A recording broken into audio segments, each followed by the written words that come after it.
a beautiful day in Ivycott, which is good news for all you gardeners out there.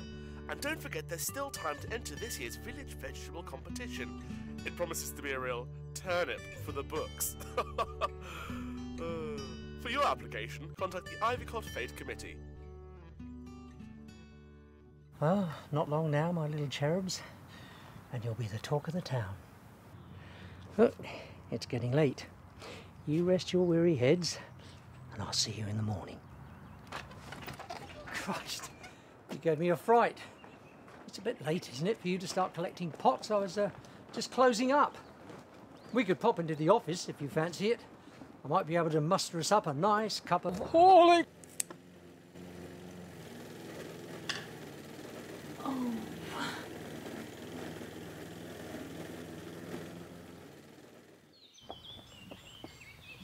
Oh, no, not another mole again. Yeah, afraid so, poor little fella. Oh, I suppose I should go and get a shoebox. I'd make that a carrier bag if I were you. Oh, go on.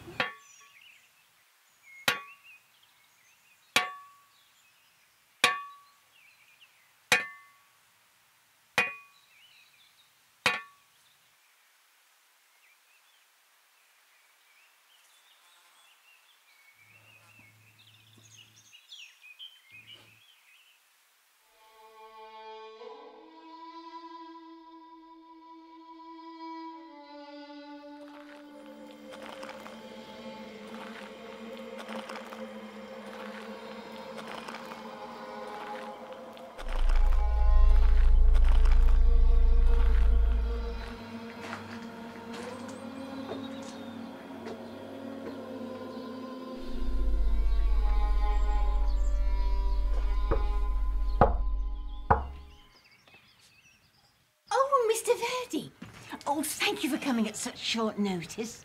I see you brought your own equipment. Oh, there was really no need to bother. Graham has plenty of tools in his garden shed. No, don't worry about it. I prefer to use my own. Okay. Come in. Graham's just through by the greenhouse. Follow me. Graham! Mr. Verdi's here. Gino, oh, nice to see you. Thanks for coming. Yeah, don't worry about it. It's over here. I hope you're not too squeamish. There's rather a lot of blood. Not at all.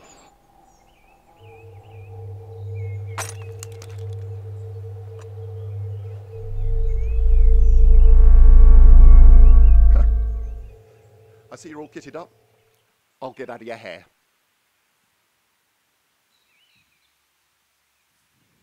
Oh, a little bird tells me you've entered the veg growing contest again this year. Yeah, why not? Well, as a fellow competitor, I can only wish you the best of luck. And you? I don't like blowing my own trumpet, but I really think we stand a crack at first this year. I've got a real monster growing in there. Really? Well, I wouldn't mind having a look. Oh, no. We wouldn't want to risk a sabotage, would we? No, I'm keeping her under wraps until competition day. Well, I don't know about you, but I'm parched. I'm going to go and get a cup of tea. I'll be just inside if you want me. And be gentle with her. It's her first time.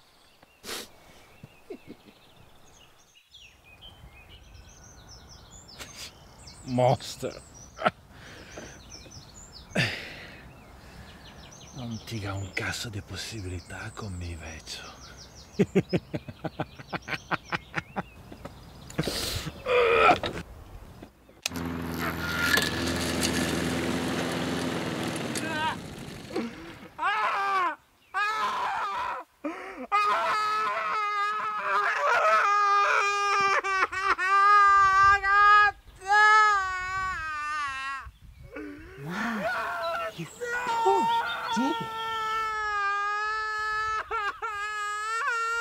Does look nasty. Do something! Call a fucking ambulance! Language, ladies present. Oh, don't give a shit! Just the dancing bastards! Just calm down. Calm down.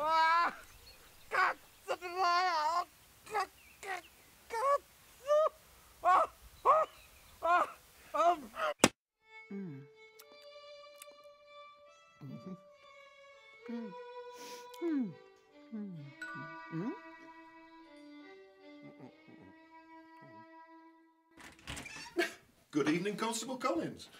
Good evening, Mr. Briar. May I come in? Of course, son. Yeah, come on in. We're just in the middle of dinner. Oh, hello, James. To what do we have the pleasure? Well, I'm afraid I come under some rather distressing circumstances. We're not in any trouble, are we? Of course not.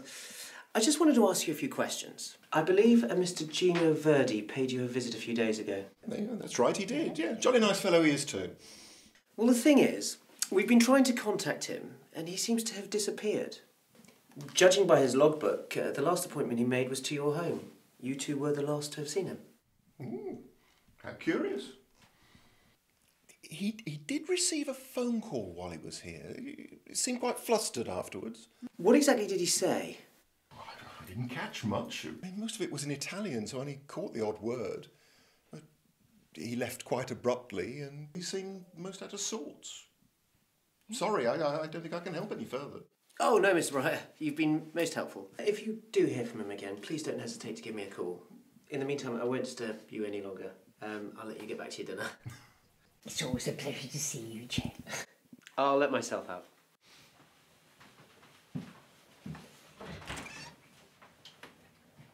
Good evening.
Thank you.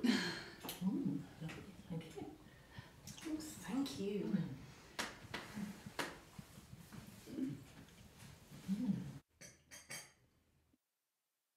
Right, ladies. I think it's time to get down to business. Well, it seems that everything is arranged for tomorrow. Ginny, you're looking after the cake stall. The face painters are coming at 10, and our vegetable competition, as is traditional, will be held at noon. Now, things will be a little different this year due to the terrible tragedies that our community has suffered. But that's not to say it won't be a stupendous event. In fact, I think it's more important than ever that we really put on a good show. After all, our village needs it.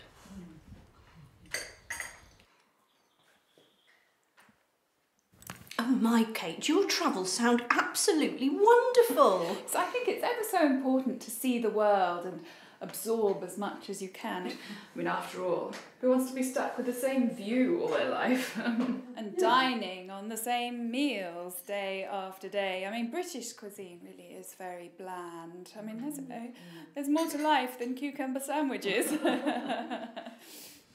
But there certainly is something to be said for the British climate, for growing. The delicate treasures that my garden yields would certainly not withstand the heat of foreign climes. Oh, yes, I must agree. I mean, I haven't grown anything to the calibre of what's sprouting in my greenhouse since I moved to Ivycote. Looks like you've got competition after all, Iris.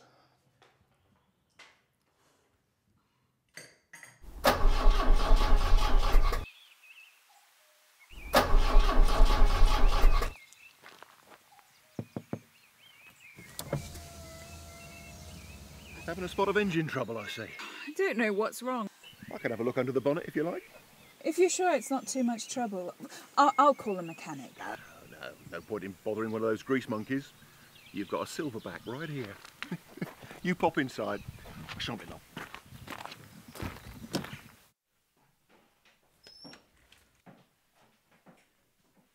Oh, Kate, back so soon? Oh, I've just had some car trouble. Your husband said he'll take a look at it for me. Oh, Graham's such a good Samaritan. He's always keeping himself busy. I've just put the kettle on. Would you like some tea? Oh, no, I don't think I'll be here too long. Sounds like he knows what he's doing. Oh, but have you used one of my special tea bags? Oh, yeah, okay, I suppose.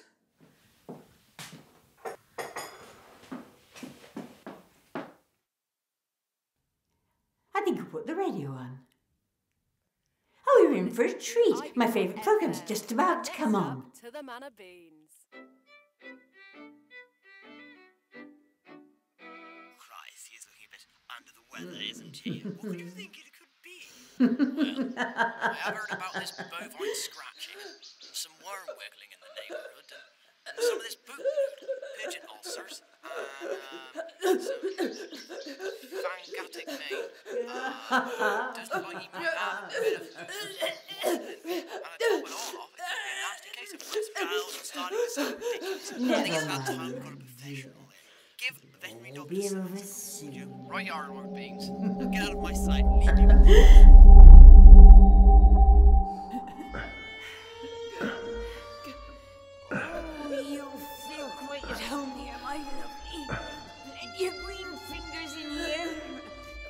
And toes.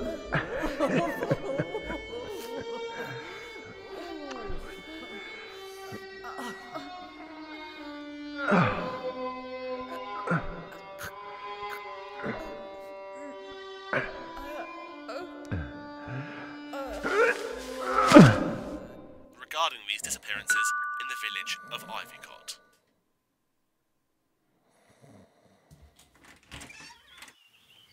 James, twice in 1 week, what a treat. I'm sorry to disturb you so late. I just had a few questions to ask you and Mr. Briar. Oh, Graham's fast asleep on the sofa. I have to wake him up. So, what can we do for one of Her Majesty's finest? Well, that's what I wanted to talk to you about, actually. I've had a rather concerned phone call from Mrs. Kate Meadows' husband. She didn't come home this evening. After talking with her friends, am I right in thinking that she was at your home this afternoon? Yes, she was. Oh, she is on the committee. Is that Mrs. Meadows' vehicle? Well, I've got good news and bad news. You can call off the search. Kate is indeed here. But she's not been very well. Between you and me, she's been upstairs in the bathroom for the last half hour. I think it was the bruschetta. Can I see her, please? Yes, of course you can. But you'll have to wait until she's decent. I mean, she won't want to meet a fine-looking man like you with makeup running all down her face, would she? But come in. I'll wait with you while she gets herself ready. I'll put the kettle on. Oh, no, there's no need.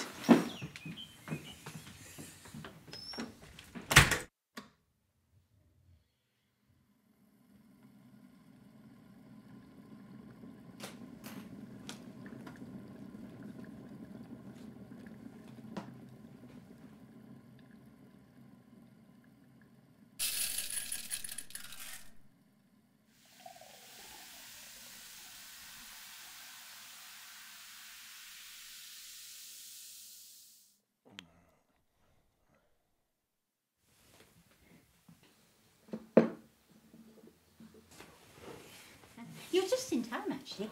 Graham and I were just watching some of our holiday slides from our trip to Bognor Regis. Please, Mrs. Briar, I really don't have time for this. Could I speak to Kate now? Don't be so impatient, James. She'll come down when she's ready. Look, there's the B&B we stayed at. That's Graham outside.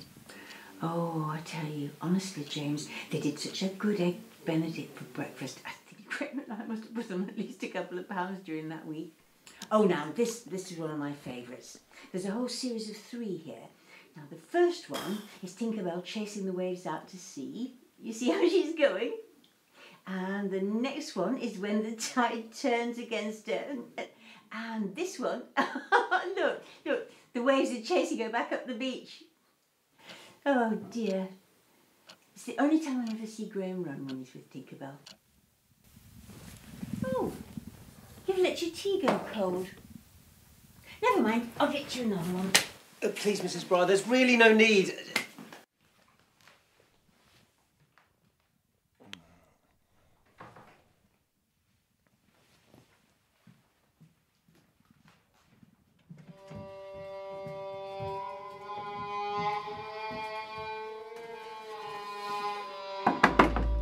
Mrs. Meadows, are you in there?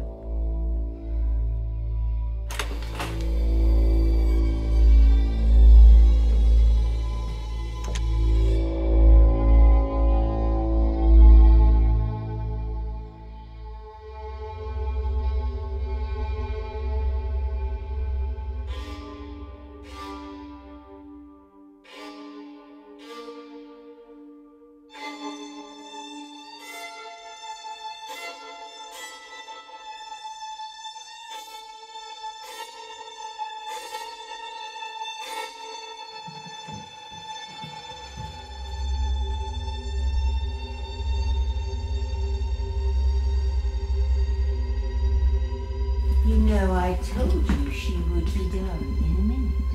You know, it's very rude to go through other people's things. I know what you've been doing. Now, where is she? You could say she's out in the garden, pushing up daisies. But this doesn't make any sense. What have they ever done to you? Well, isn't what they've done?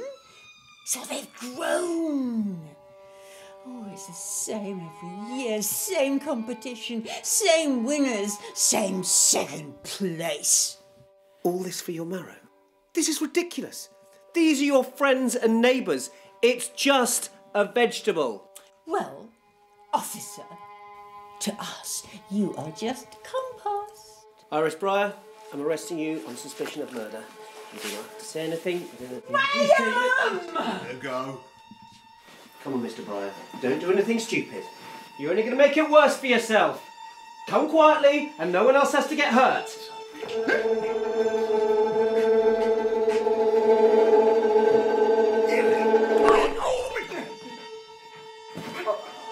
Mr. Briar, I'm so sorry. Are you okay? I'll let you... Ah! Go!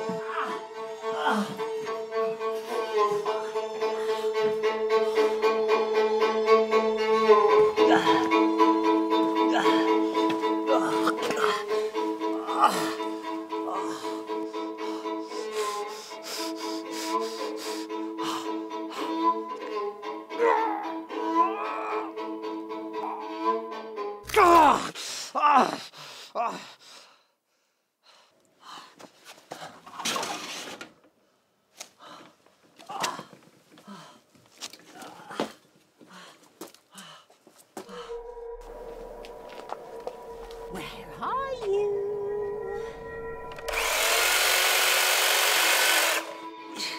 Come out, wherever you are.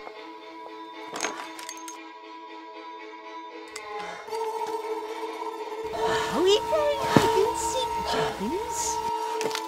Get you, ready or not.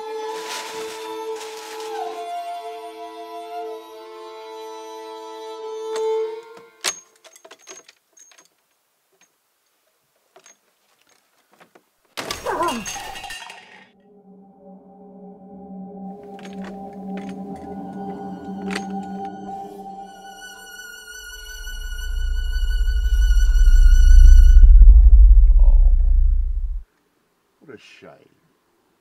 He really was a very nice boy. Serves him right for being such a meddling little shit.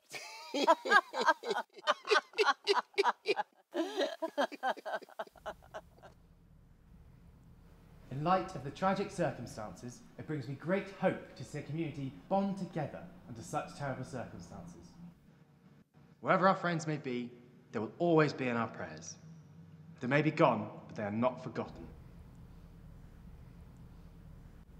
And now, on to the winners of the Ivycot vegetable growing competition.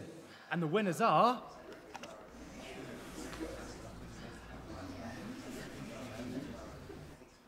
Iris and Graham Briar. Congratulations!